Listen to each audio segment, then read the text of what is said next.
Menentukan rasio konversi penjualan. Outline, langkah menentukan SCR, mengidentifikasi titik bocor, menetapkan ambang minimal.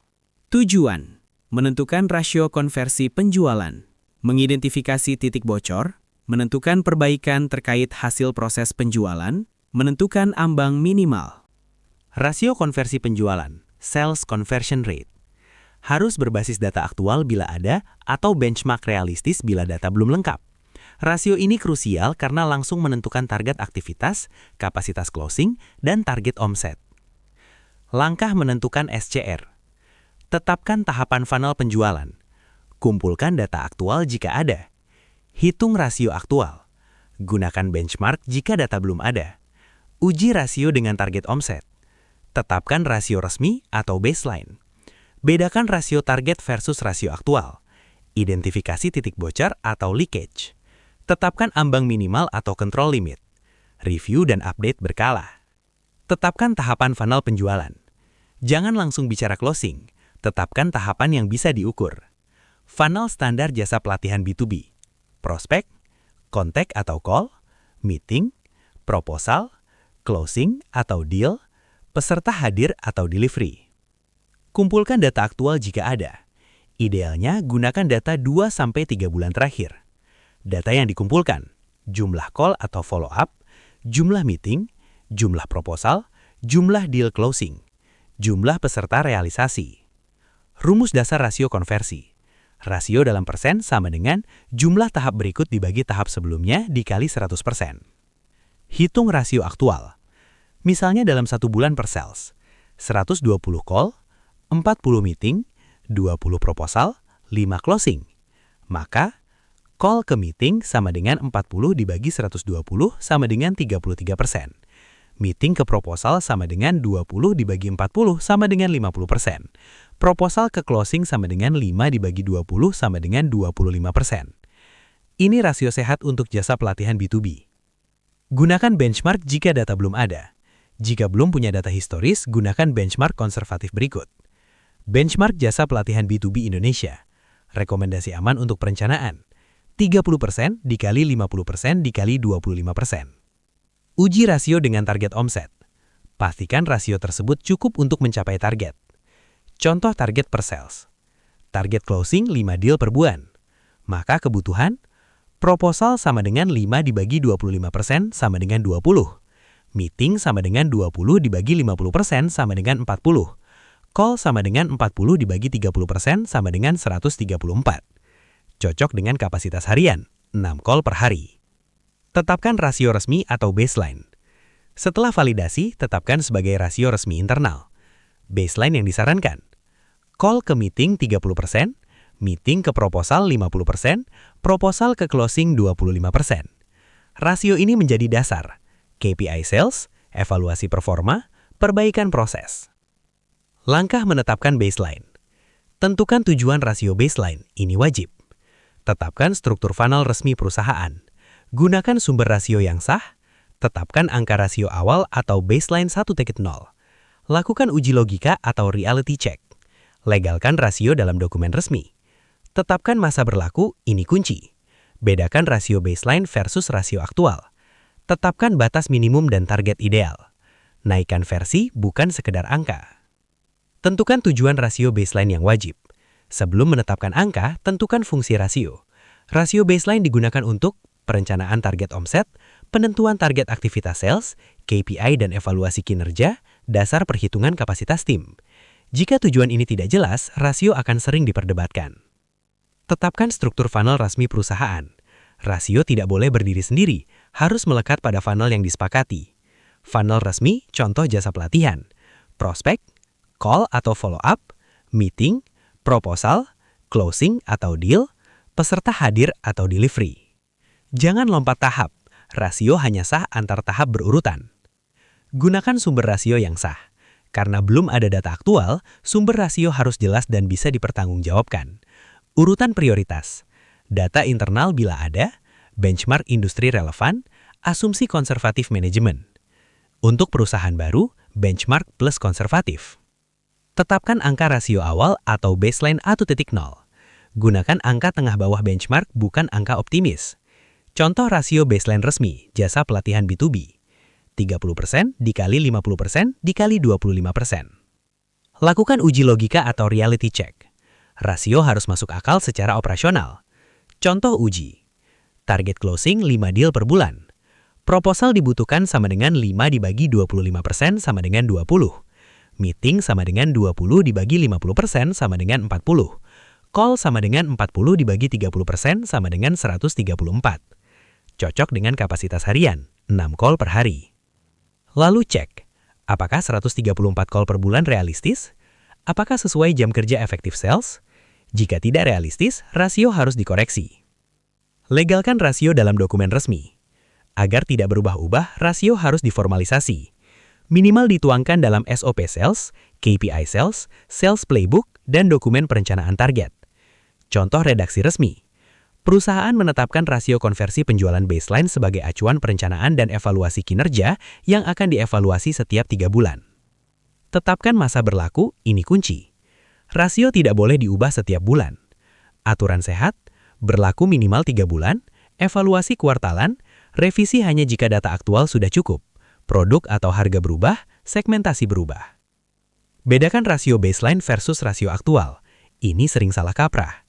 Sales tidak langsung disanksi jika rasio aktual kurang dari baseline. Yang dicari adalah penyebabnya. Tetapkan batas minimum dan target ideal, agar rasio tidak kaku. Contoh, baseline sama dengan 25%, minimum sama dengan 20% atau alarm, ideal sama dengan 30%. Jika di bawah minimum, coaching wajib.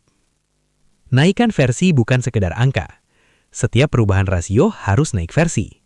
Contoh, baseline 1.0 benchmark, baseline 2.0 data 3 bulan, baseline 3.0 scale up. Ini membuat manajemen disiplin. Contoh ringkas penetapan rasio resmi. Keputusan manajemen, funnel, call, ke meeting, ke proposal, ke closing. Baseline 1.0, 30% dikali 50% dikali 25%. Berlaku Januari sampai Maret. Evaluasi akhir Maret. Kesimpulan. Menetapkan rasio resmi bukan memilih angka, tapi menetapkan funnel, memilih sumber rasio yang sah, menguji realitas operasional, mengesahkan secara formal, mengunci periode evaluasi. Bedakan rasio target versus rasio aktual. Manajemen harus membedakan rasio target yang diharapkan, rasio aktual yang terjadi. Evaluasi difokuskan pada gap, bukan sekedar hasil akhir. Identifikasi titik bocor atau leakage. Jika omset tidak tercapai, cek rasionya.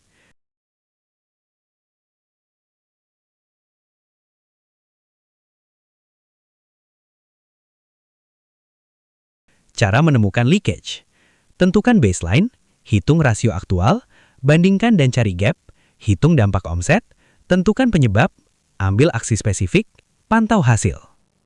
Pastikan funnel dan rasio baseline sudah resmi. Leakage tidak bisa diidentifikasi tanpa pembanding. Contoh funnel resmi, call, ke meeting, ke proposal, ke closing. Contoh rasio baseline, 30% dikali 50% dikali 25%. Baseline sama dengan standar pembanding. Kumpulkan data aktual per periode, wajib. Ambil periode yang konsisten, mingguan atau bulanan. Contoh data aktual 1 bulan, per sales, call sama dengan 120, meeting sama dengan 24, proposal sama dengan 12, closing sama dengan 2. Hitung rasio aktual per tahap. Rumusnya, rasio aktual sama dengan jumlah tahap berikut dibagi tahap sebelumnya dikali 100%. Contoh, call ke meeting sama dengan 24 dibagi 120 sama dengan 20%. Meeting ke proposal sama dengan 12 dibagi 24 sama dengan 50%. Proposal ke closing sama dengan 2 dibagi 12 sama dengan 17%. Bandingkan dengan baseline. Ini titik kunci. Buat tabel perbandingan. Terancam teks ini, leakage ada di 2 titik, tapi yang paling parah adalah call ke meeting. Kuantifikasi dampak kebocoran. Jangan berhenti di persen, terjemahkan ke omset. Misal, nilai deal rata-rata 25 juta. Ideal meeting sama dengan 120 dikali 30% sama dengan 36. Aktual sama dengan 24, selisih sama dengan 12 meeting. Potensi closing hilang sama dengan 12 dikali 50% dikali 25% sama dengan 1,5 deal. Omset hilang sama dengan 37,5 juta. Terancam teks ini masalah serius, bukan sepele. Klasifikasikan jenis leakage. Gunakan tabel diagnosa.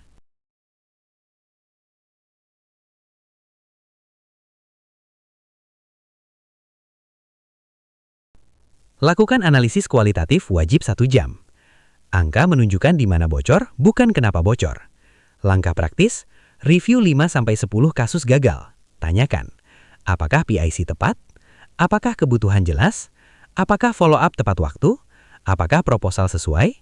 Bisa dilakukan lewat role play, review rekaman call, atau bedah proposal. Bedakan leakage sistem versus individu. Masalah sistem, SOP, tools, training. Masalah individu, coaching. Tetapkan aksi spesifik.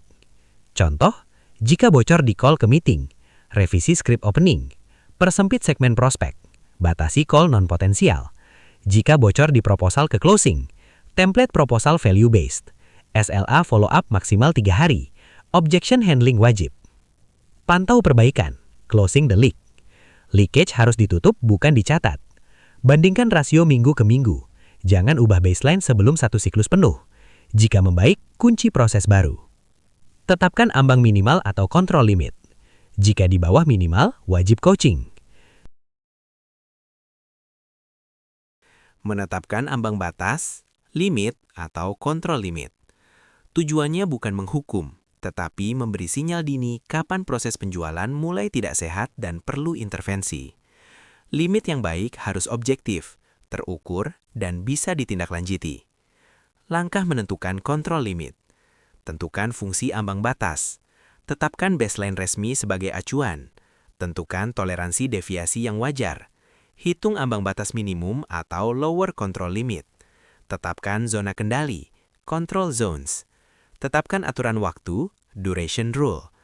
Kaitkan limit dengan jenis tindakan. Bedakan limit individu versus tim. Jangan ubah limit terlalu sering. Dokumentasikan secara resmi. 1. Tentukan fungsi ambang batas.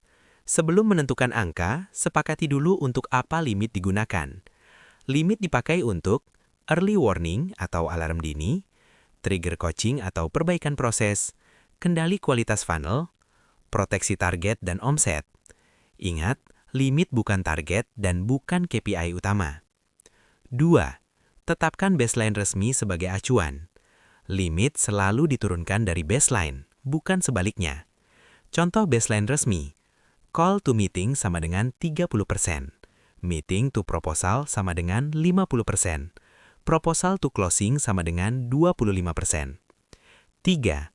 Tentukan toleransi deviasi yang wajar. Gunakan prinsip control management. Rekomendasi aman, toleransi deviasi minus 15% sampai minus 25% dari baseline. Bukan dikurangi poin absolut, tetapi persentasi relatif. 4. Hitung ambang batas minimum atau lower control limit. Rumus sederhana, limit minimum sama dengan baseline kali 1 kurang toleransi. Contoh bertahap. Di bawah angka ini, alarm aktif. 5. Tetapkan zona kendali, agar tidak hitam putih.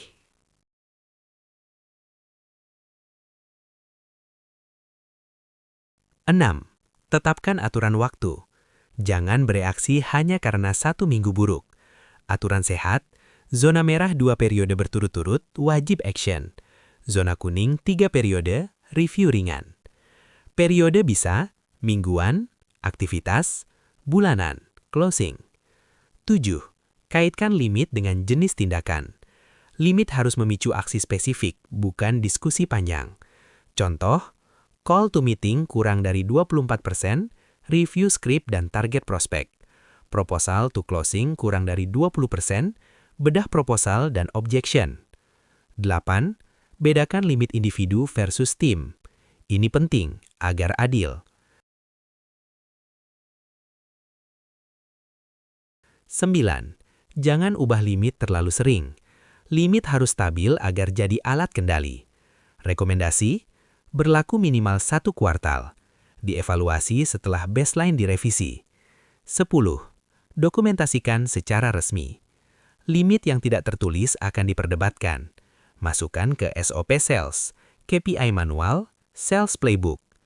Contoh ambang batas resmi, ringkas. Baseline 1.0, 30% menjadi 50% menjadi 25%.